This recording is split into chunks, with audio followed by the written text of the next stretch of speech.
All right, so welcome to the second video for chapter 13. As I promised, I'm going to keep it very short, so this will just take me a few minutes. So just to kind of wrap up this idea of us versus them.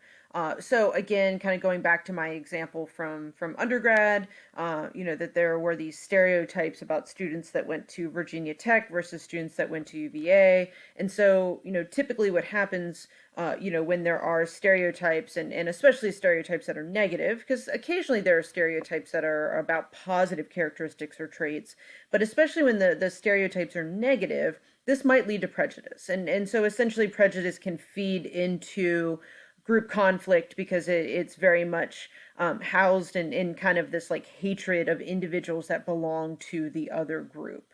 And so there's a lot of different things that can cause prejudice depending on the type of prejudice and who the prejudice is felt towards, we see different causes. And so sometimes prejudice is psychological, meaning that the kind of us versus them mentality provides a scapegoat where the one group can, accuse the other group of being at fault or causing a problem. And so this very much to me feels like politics, right? Essentially politics is just a process of scapegoating where you're blaming the other party for the difficulties, even though, let's be honest, all politicians contribute to issues within the country. Of course, some, individuals might be more at fault given their particular roles, but that's very much what I think politics feels like, in this kind of day and age.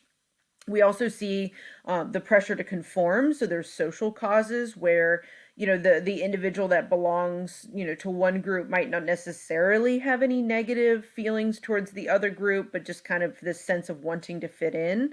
They might, express dislike or hatred or behave in a way that, fuels conflict between groups.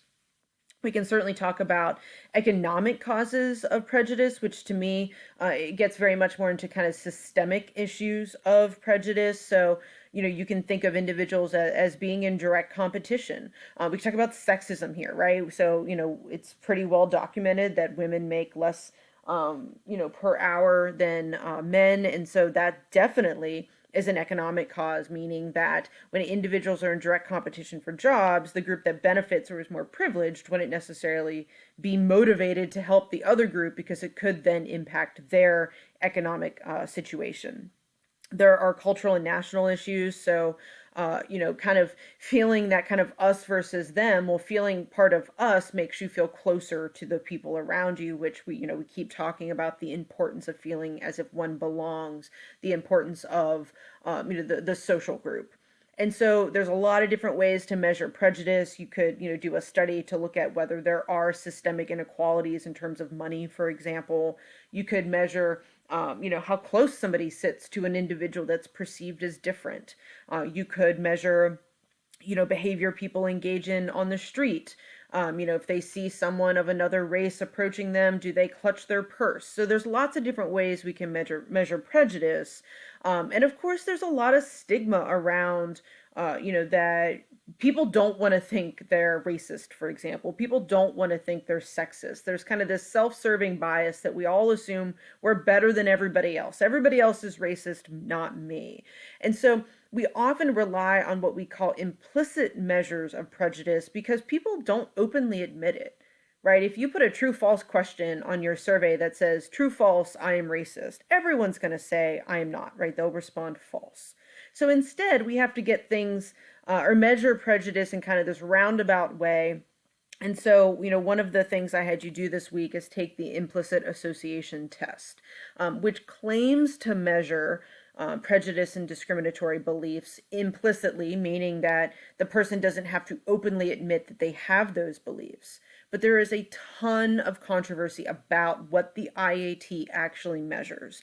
And I can tell you, most scholars currently think that the IAT is not a very accurate measure of the person's discriminatory beliefs.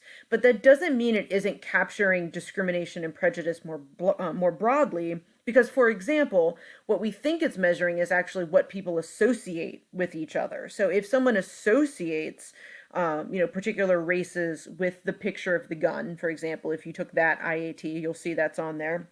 if a particular race is often associated with a gun versus other races not being associated with a weapon, that still reflects issues, right? That reflects that that person unconsciously is pairing those things together, which probably in some way reflects a problem. But again, it might be more systemic, not so much being able to predict that person's discriminatory actions in the future.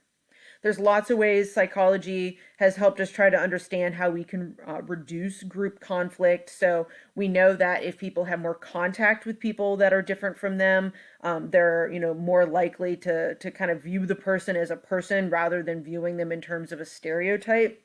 Because what we know is within groups, there are as many differences as between groups. And so we really need to encourage people to look at others more individually rather than seeing them in terms of stereotypes associated with their groups.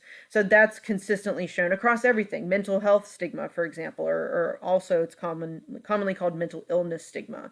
That the more contact people have with individuals with psychological disorders, they have more positive views of those individuals. If we see that these groups are asked to work together in some kind of collaborative working towards a mutual goal, we see that prejudice goes down, and then kind of reflecting more of the systemic issues, equal opportunities in terms of like, job access, money, housing, that's a core component to reducing prejudice, and often the harder thing to achieve just because there's a lot of moving pieces. And again, this kind of economic cause, this can be hard to help people really see. People are often hesitant to admit that this exists. And then kind of related to that, more kind of institutional support. Making sure again that the institutions that exist within our society are structured in a way that no group or individuals within a group are disadvantaged. And so all of these things can help with prejudice. Again, depending on the particular form of prejudice you're looking at, one might be more helpful or effective than others, but again, most of the time it's going to rely on multiple interventions to try to reduce prejudice. So again, as I promised, I kept this shorter than normal. So that's the end of chapter 13. Again, I took a pretty surface level kind of conversation just to provide some different examples, highlight some of the more important issues, and kind of weave more of a narrative between the topics. But please make sure you've read your textbook because they do a really nice job. I'm especially concerned about making sure you have read the descriptions of the different studies within the social psych chapter, because I think they're particularly important, very influential in terms of how we talk about individuals within groups. So let me know if you have any questions. Please go vote this week. It is extremely important, and so please help others get to the polls, encourage them to go. That is the most important thing you will do this year, really the next 4 years. So please go vote.